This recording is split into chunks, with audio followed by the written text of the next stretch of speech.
हाँ जी, आज कपकेक की मैं 3 इंग्रेडिएंट से हम जो है वो फटाफट से रेडी करेंगे कपकेक। मुकम्मल रेसिपी देखिएगा, कोई स्टेप मिस ना हो। ओरियो बिस्किट से फटाफट। बिस्मिल्लाहिर्रहमानिर्रहीम। अस्सलामुअलैकुम। हुज़ैफ़ा's किचन में सबका वेलकम है। मैं हूँ शेफ़ ज़ोहरा। आज मैं आप लोगों के लिए बहुत झटपट तैयार होने वाला कि आप फटाफट से बिस्किट लें और इसका जो है वो कपकेक बना लें। और ये कोई चूल्हे पे नहीं बनेगा, कोई इसको बेक नहीं करना। इसको हम जस्ट माइक्रोवेव में 1 मिनट में रेडी कर लेंगे। फटाफट से चलते हैं रेसिपी की तरफ।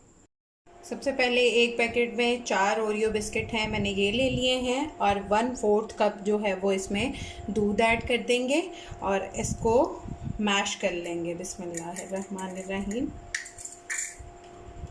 इसको इसी के अंदर डिप करके और इससे कर लें। अगर आप लोगों को हार्ड लग रहा है, थोड़ी देर में ये नरम हो जाएगा, तो आप इसको इस तरह से